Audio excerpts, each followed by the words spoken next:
This is my brand new PC, my very first PC ever. This is a pretty budget build. We will take a closer look at everything step by step. I won't show the full building process because I'm learning myself. So let's take a look what I've got.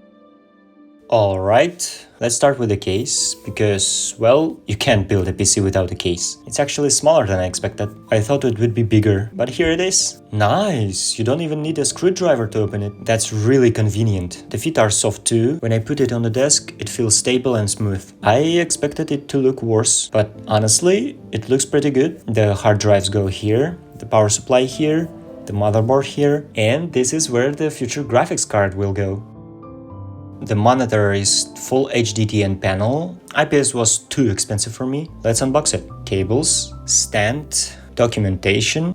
Okay, that's a lot of stuff. I assembled the monitor. It was actually pretty easy. You just attach the stand and click everything into place. I'm not sure what this plastic piece is for. After using a 15-inch laptop screen, this monitor feels huge. Now, the most interesting part, the motherboard. It's a Gigabyte B450M S2H budget board with 2 RAM slots. Inside the box we have the RAM, 2 8GB sticks, 16GB total, and here's today's hero, the processor. I bought it without the original box to save money. Hopefully it's in good condition. I hope the pins aren't bent. Okay, everything looks perfect. All pins are straight.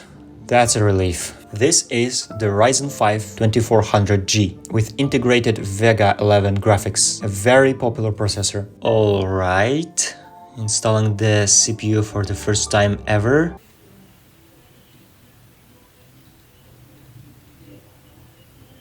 It fits perfectly. Now let's unpack the cooler. The DeepCool Gammaxx 200T. It has 2 heat pipes. I originally wanted a simpler cooler, but I'm planning to overclock the processor. Oh wait! I forgot about the thermal paste. Great! Now it's on my hand. Good thing I have tissues nearby. Installing the cooler was honestly scary. You have to press quite hard, and I was afraid of breaking something. But it's done. Cooler connected to CPU fan. ROM installed, that part was easy. Now the power supply. An AeroCool VX plus 500 watt. Some might ask, why 500 watt? Because in the future I'm planning to buy a graphics card. Spoiler, I've never bought the graphics card.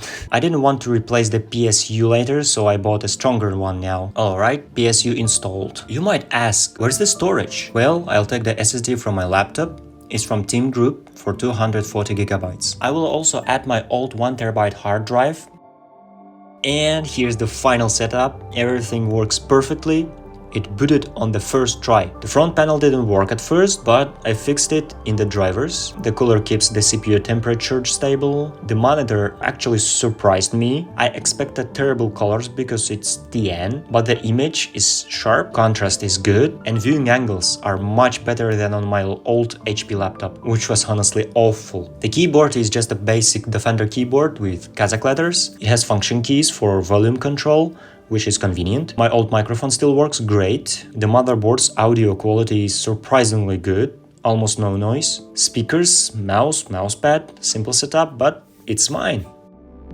This is a case fan, a cooling fan specifically for the PC case. The PC also needs proper airflow inside the case. The CPU cooler alone isn't enough if fresh air isn't coming in and hot air isn't going out. This one is the AeroCool Motion 8.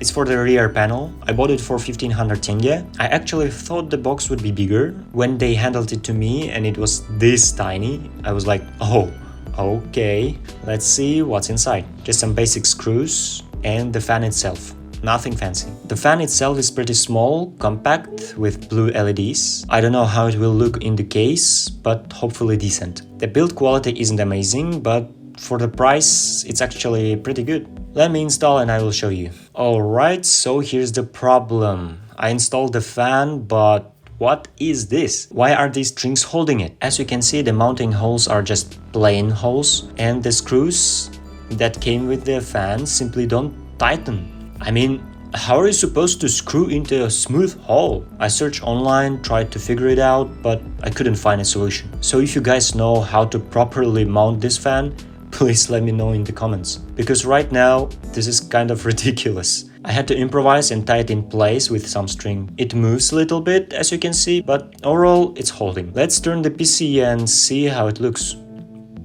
Alright, here it is.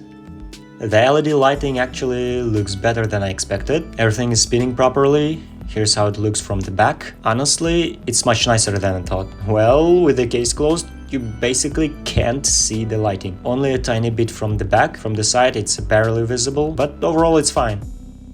This keyboard is loud. Just a regular cheap keyboard. This one is supposed to be quiet. So I bought myself a slim keyboard from A4Tech. I get it for 8,235 tenge with a discount. The regular retail price is about 9,000 tenge. After switching from a laptop to a desktop, I realized how loud standard keyboards actually are, and it's honestly annoying. Alright, let's unbox it. Oh yeah, bubble wrap. I love this stuff. One thing I noticed when carrying it home, it's heavy, and yeah, it really is. That's actually a good thing because it won't slide around the desk. There's nothing else inside, not even documentation. Let's remove the plastic. Actually no, I think I'll leave it for now. Wow, it's seriously heavy. Look at this! I put it on the desk and it doesn't move at all. That's because of the rubber feet underneath. My old keyboard slides everywhere. This one, completely stable. It also looks really good, although I did notice a few tiny scratches. Not critical, but still. Let's talk about the cons. The F keys don't have dedicated multimedia functions. On my old keyboard, I could press FN plus volume up or down and adjust the sound instantly. Here, that doesn't work out from the box. After my old keyboard, this key travel feels amazing. Let's compare. After using a laptop keyboard, switching to a regular desktop keyboard was hard, but this one feels like a laptop keyboard. It's slim, low profile, short key travel, and quite quiet. That's exactly what I wanted. Another thing I don't like, this is the Kazakhstan version. The Russian letters are red and the Kazakh letters are blue. I personally don't need Cyrillic because I touch type and don't look at the keyboard. And honestly, the blue Kazakh letters look terrible. It would have looked much cleaner with only Latin letters. What's cool about it? Look at this. USB port on one side and another USB port on the another side. That's actually awesome. Extra USB ports built into the keyboard. Now it's connected to my PC. The body is gray, the keys are black.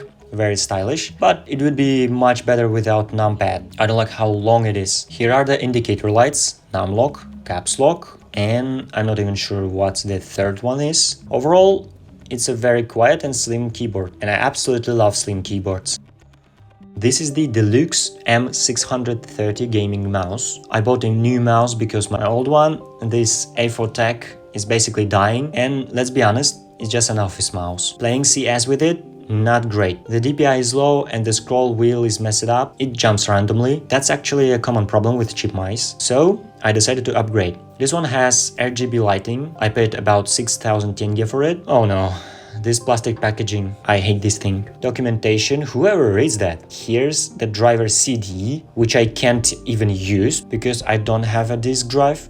Amazing, brilliant. First impression, it's actually kind of heavy. The design is very simple. Honestly, for something that says Game Titan, it doesn't really look like a gaming mouse. It looks more like an office mouse. The buttons don't wobble. Clicks feel fine, scroll wheel feels decent, maybe a bit basic, but fine. Here's the DPI button, let's listen to the clicks.